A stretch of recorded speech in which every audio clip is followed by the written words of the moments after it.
The first arcana, the magician, is a cosmic force of willpower that initiates any endeavor, material or spiritual.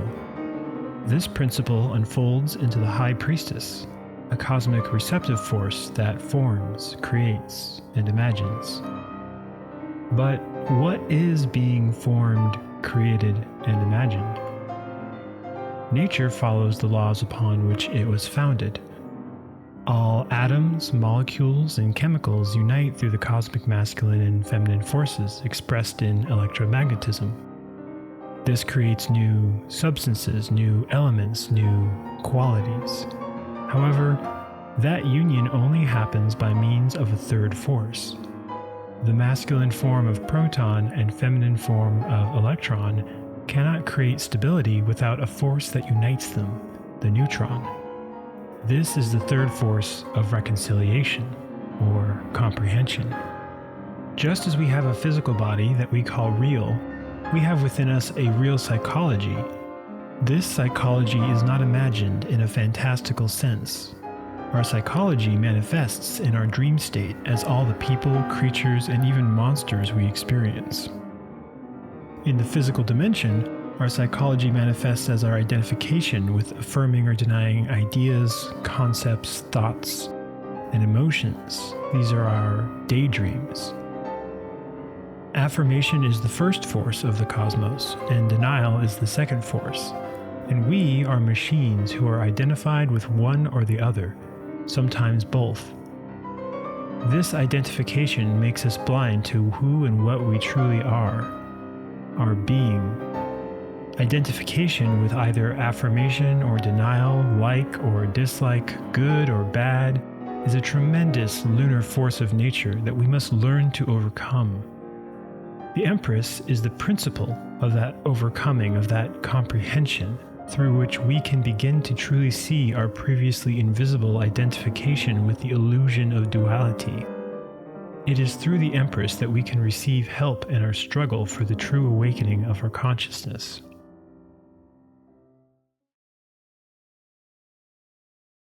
In the Bible, there is a famous line of text. It says, "And God said, 'Let there be light,' and there was light." The Empress is that light. She represents the number 3, which is the light of spiritual life and comprehension, intuitive comprehension. This light is first kindled through regular meditation practice, but as we have discussed on this channel, and will elaborate on later in this video, many other esoteric practices are essential. The Empress represents her own particular Divine Mother Kundalini, the feminine aspect of Binah, or Holy Spirit. She is Shakti, the wife of Shiva, who birthed our 3-in-1 soul, another topic we will explore shortly in this video.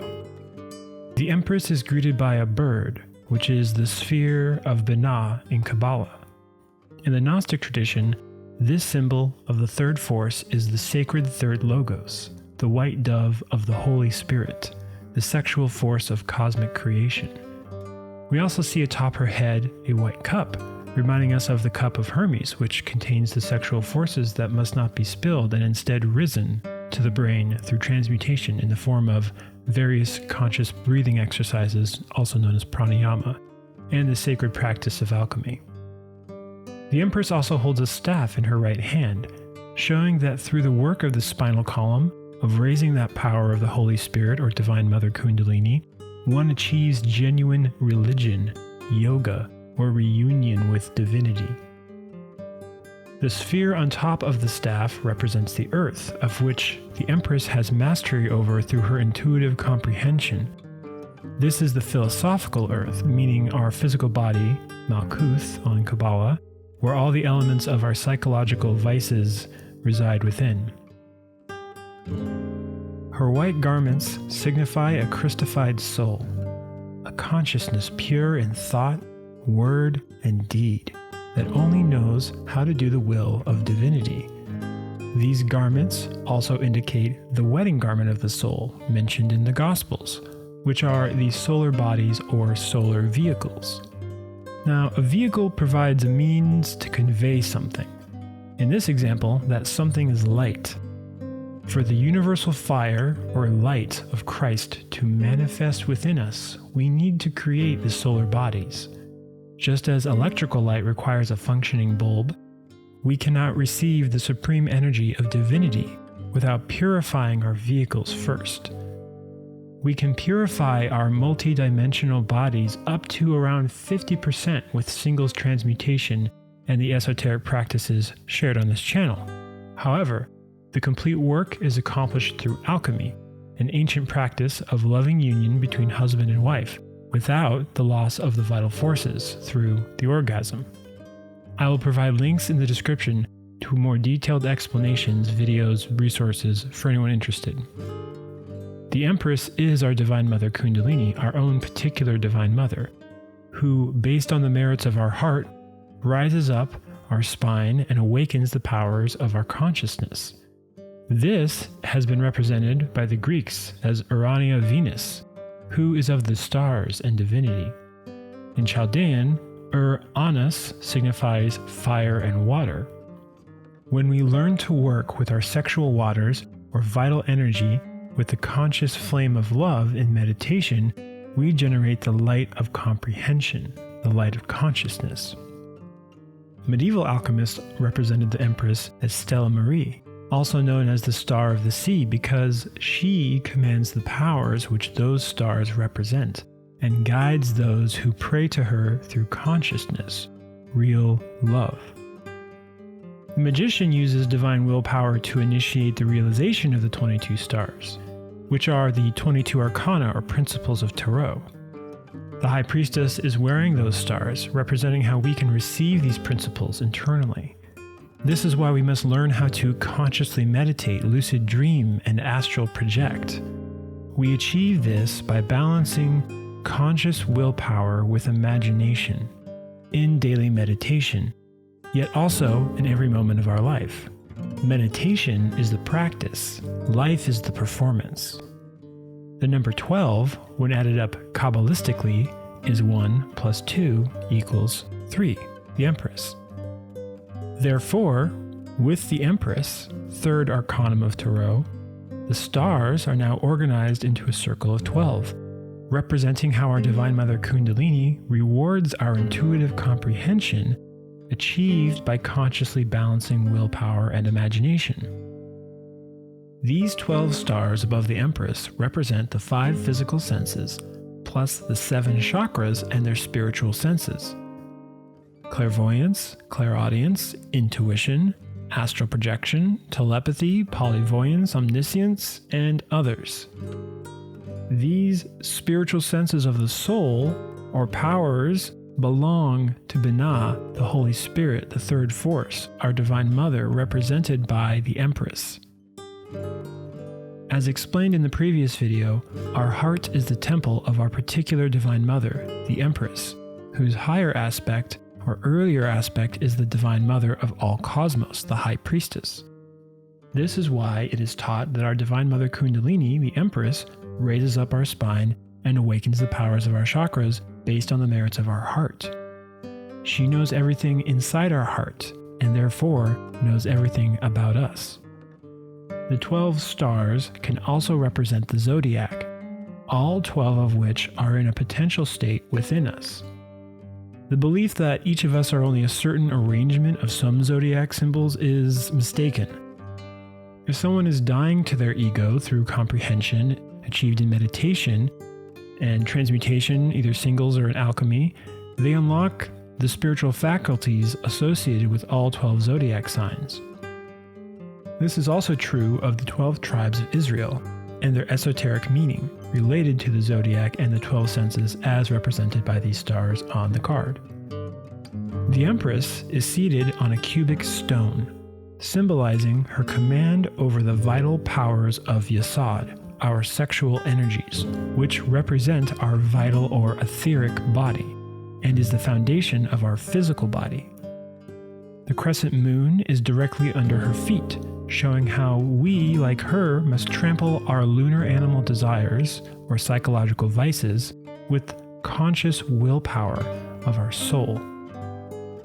The symbol of Islam also contains the crescent moon with the star of Venus, reminding us of both Urania Venus and Stella Marie, and indicating how our lunar energies are transformed through the star of love. That love is unconditioned consciousness, free from ego, which we must manifest both in meditation practice and throughout daily life. Eventually, we also manifest that love in an alchemical union or white tantra with our husband or wife. The number 3 is the rhythm of all the cosmos, meaning all action is accomplished by a means of 3 forces, also called a trinity. This profound law is represented in all religions and in true yoga. Yet for the purpose of simplicity, we will use the Hebrew representations in Kabbalah to explain how the law of 3 unfolds into the cosmos. Within the Kabbalah, or Tree of Life, are 3 triangles: the logoic, the ethical, and the magical. The logoic triangle is formed by Keter, Hakmah, and Binah. These Hebrew names mean crown, wisdom, and understanding. That understanding associated with Binah is one of divine intelligence, gained through comprehension, intuitive comprehension. While allegorically represented as different figures in many sacred traditions, Keter, Hakmah, and Binah are in truth the fundamental forces that unfold from the abstract void into all of the cosmos. The ethical triangle contains Hesed, Geburah, and Tifereth. Hesed, our innermost, is mercy. Geburah, our divine consciousness, is justice. And Tifereth, our human soul or willpower, is beauty. We create the beauty of our soul through Tifereth, our willpower. We do this first through daily meditation practice, where we develop our consciousness and begin to truly see the mechanical nature of our intellect, emotions, and impulses. If we stick with our meditation practice, we steadily stabilize our attention, our consciousness. This early process can feel like a paradox, because it can seem as if we suddenly have more thoughts, more emotions in our awareness, when in reality, we are simply bringing the light of consciousness to the formerly dark unconscious of our thoughts and emotions. The third triangle, the magical triangle, is where we experience the reality of these unconscious elements through our qualities of mind, Netzach, our qualities of heart, Hod, and our qualities of vitality, instinct, or energy, Yesod, known in the East as Chi or Ki. These energies manifest in our physical body, Malkuth. The law of 3 also exists in Malkuth, the physical dimension, where it manifests in many different ways, but most importantly, it manifests as our 3 brains: intellectual, emotional, and motor instinctual sexual. It may seem incredible, but our cranial brain is merely one of many along our spinal column. We must experience this reality through conscious self-observation and meditation, because our psychological vices, or egos, manifest within each of these 3 brains, not just our intellectual brain. Our multidimensional body is also a multidimensional vehicle for consciousness. This vehicle or body is a complex machine that processes energies from various dimensions and worlds within. The intellectual brain processes thought, receiving the 5th dimensional energies of Netzach in the mental world. If we awaken consciousness in the dream state, we realize that we are not in our physical body. We gain gnosis or direct experience that our physical body is only a vehicle. The emotional brain processes feelings, sentiment. It receives the 5th dimensional energies of Hod, the astral world. Anyone who has experienced heartbreak can comprehend how the heart is the brain that processes emotional energies. The motor instinctual sexual brain processes our vital or sexual energy. This energy becomes our movements, our impulses, and our drive. And we start out very unconscious of all three of these.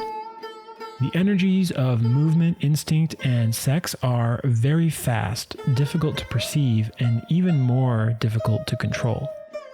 The heart is also difficult to control, especially with anger. Emotional energy is also very fast, although not as fast as sexual energy. Of the three, intellectual energy is the slowest and therefore the easiest to learn how to control. Even if one has a racing intellect, it is the first thing to calm down when we learn how to properly relax and meditate. Our sexual energy is a powerful force. It gives us magnetism. It runs our internal chemistry, metabolism, and gives us our drive. We can use it to create material life of temporary pleasure. Or we can learn how to create inner spiritual life of eternal happiness within the higher dimensions of reality.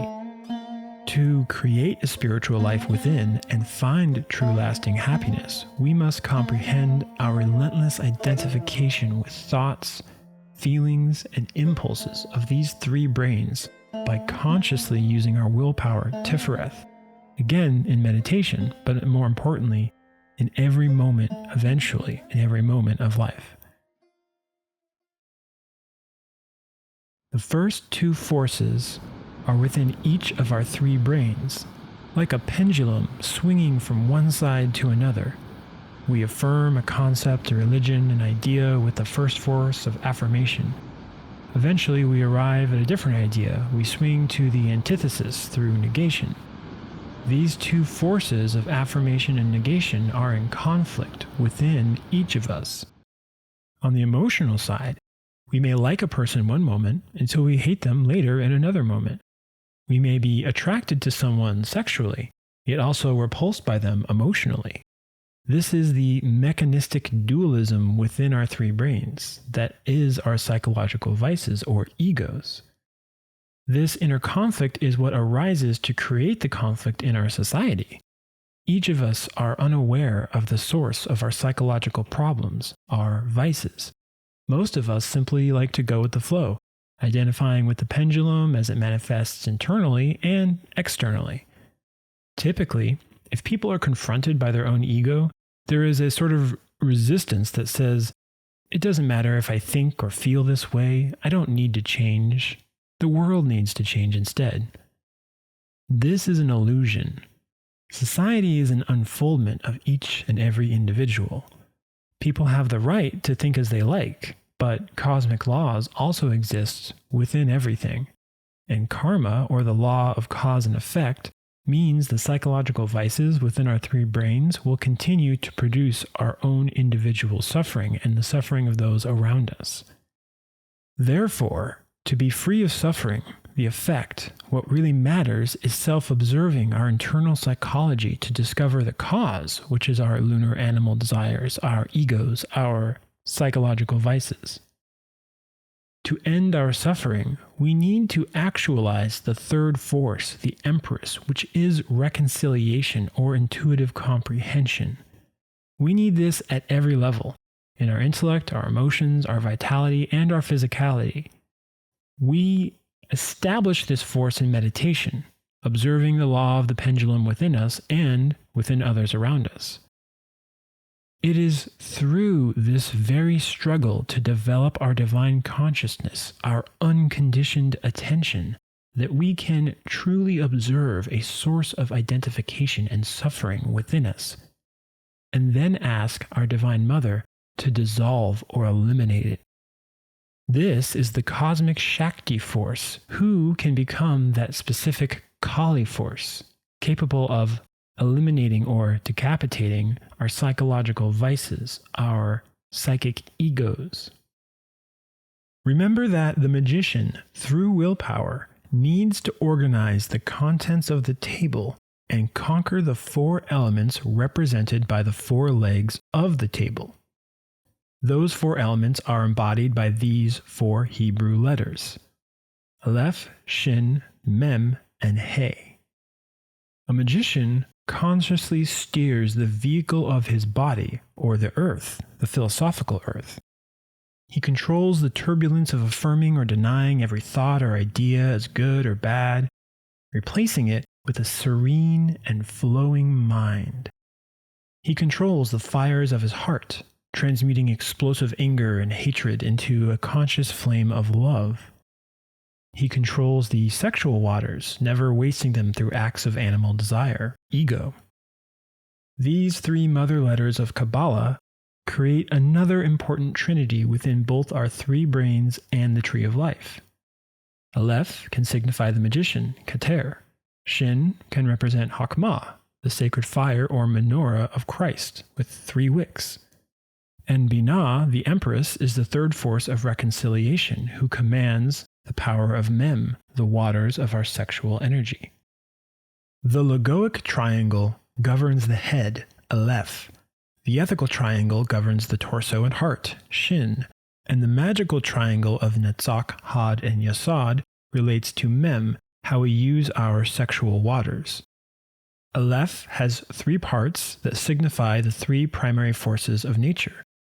Shin also has 3 wicks or points. In Hebrew they're known as yods, indicating the union of Hesed, the spirit, Geburah, the divine soul, and Tifereth, the human soul. To comprehend and reunite with our being, as represented in Kabbalah and its 3 triangles, the 10 Sephiroth, what we first need is a daily meditation practice. I've been saying this a lot, but it's very, very essential. This will develop our conscious awareness, our unconditioned attention, and it helps to create a stillness of all 3 minds, instead of accepting or rejecting ideas. You can find links in the description to videos teaching how to achieve real meditation from various sources, as well as sources you can read on your phone or on your computer. But what aspect within us is seeking comprehension, is seeking reunion? The consciousness of our soul, through the application of willpower, Tifereth. Comprehension only arrives through vigilant self-observation of our 3 minds with an unconditioned consciousness. That itself requires a super effort, because we have many identifications with our psychological vices. However, if we follow the ancient Gnostic teachings, such as those of Hermes Trismegistus and his allegorical cup, learning not to spill the sexual waters or waste them, we retain and gain a lot of energy to make this process much easier. Many people mistakenly identify with one of 2 extremes regarding sexual energy. They affirm or deny sex. People believe they must either indulge and glorify lust or flee from sex and treat it as disgusting. Sex is a divine, sacred, and equal right of both man and woman. Instead of identifying with animalistic lust or fear, we need to govern sexuality with wisdom, temperance, and intuitive comprehension. Through conscious loving sex without the orgasm, which is real alchemy, we gain the ability to transform the moon into a sun, meaning we can transmute those lunar vices within us into solar virtues. Those lunar animal vices, or egos, are experienced in Malkuth, Yesod, Had, and Netzach. Wanting and craving is the ego, expressed as thoughts, emotions, and impulses within us that say, I want or I do not want, and I like or I do not like. Many people mistake this wanting and not wanting, or liking and not liking, for willpower, but these are 2 very different aspects within us. Pure, unconditioned willpower is Tifereth, a way of acting and knowing in accordance with the instructions given to us by our being, our divine consciousness and spirit, our Geburah and Hesed, or Buddhi and Atman, our innermost. This expresses within our hearts. Another word for this is intuition, the silent voice of the heart, which expresses as an energy we comprehend as, I should do this, or I should not do this. 3 also relates to the 3 types of soul in Kabbalah and alchemy: Nefesh, Ruach, and Neshima. Nefesh is our animal soul, our consciousness trapped in each of our lunar animal desires, vices, or egos, of which there are a legion of. Nefesh is the animalistic origin of our suffering. It has the lowest vibrational quality associated with different energetic forms of violence. At one level, we see this as physical violence. In the mental world of the fifth dimension, we can see Nefesh as sarcasm, anger transmitted through humor, a form of mental violence. In entertainment media, we see Nefesh as depictions of extreme grief, vulgar language, and hatred towards others. This is violence in the emotional world of Hod, also known as the astral world of the fifth dimension. And of course, in pornography, we see the abuse of and violence against our vital energies in Yesod. At one level or another, we are all Nefesh. This is not a point of judgment, but of self-observation and reflection. We repeat egotistic and animalistic behaviors like pride, hatred, greed, gluttony, etc. Otherwise, we would not suffer. These elements are our animal inheritance, complicated over many lifetimes through the forces of evolution, devolution, and with our identification with the intellectual brain. The single difference between us and the animal kingdom is that with our intellect, we rationalize. We justify one lunar vice with another lunar vice. Perhaps we are proud of our anger, or perhaps we are ashamed. Do you see the affirmation and denial of our anger? Both are errors that cause suffering. Better we comprehend the source of our anger intuitively through meditation. Upon reflecting in meditation, we begin to see that everyone has mechanical reactionary habits that are difficult to change. We have a strong sense of self, of animal desires, of ego, that rationalizes and justifies every behavior. This is why Samael Aun Weor stated that the forces of darkness, which are black magicians and demons, use intellect as the greatest weapon to pull aspirants from the path of awakening their consciousness. The intellect is not good or bad, it is a tool, a mechanism, and like any tool, it is how the tool is used. This is why the first thing we must learn to do is connect with our divine consciousness and intuition. Ruach, the thinking soul, is this conscience, is this intuition. Ruach gives us an intuitive sense of right and wrong, a certain level of gnosis, how some actions and psychological behaviors are proper or improper given the circumstances, the context. Ruach is a soul that reflects upon itself, that conceptualizes its habits and seeks a way to remedy those mechanical behaviors and reactions. Ruach relates to Hesed, the sphere of mercy in Kabbalah, who is our innermost being, our spirit, our inner Buddha. When facing the conflicts and challenges of life, we must learn to obey Ruach, our intuition. As we progress in our spiritual work, both Nefesh, the animal soul, and Ruach, the thinking soul, are submitted to ordeals. This is to give Ruach the opportunity to see the lower animal soul and comprehend its errors. It is precisely within tremendous ordeals that we have the opportunity to see our most hidden psychological vices, our egos, which were formerly unthinkable to imagine existing within our psyche. This is the dark side of our psychological moon. This ability to perceive our psychological vices with unconditioned awareness relies on our ability to consciously self-observe from moment to moment, obeying our intuition, obeying our being, our Ruach, all of which is developed through daily transmutation, mantras, and especially meditation. Neshama is that aspect that can make us into a true individualized human and even a superhuman. Neshama relates to Geburah, justice, our divine consciousness on the tree of life. Neshama is pure divine consciousness with incredible spiritual power. It is a soul kept separate from egotism and psychological vice from our egos. Neshama has not yet manifested within us. If we learn to listen to our silent intuition, to Ruach, through our heart, and through willpower, we control and gradually conquer our nefesh, then nefesh resurrects and becomes a nefesh haya, which is a Jesus, a Buddha, a Krishna, a Muhammad, etc. This is the resurrection, where nefesh becomes a new being, one free of its animal egos, such as fear, jealousy, pride. This entire process is accomplished through the internal path of initiation and psychological purification as depicted in the 22 major arcana. But it's important to stress here that the one who is initiated is not us, it is the being. The Hebrew letter Gimel is associated with the Empress.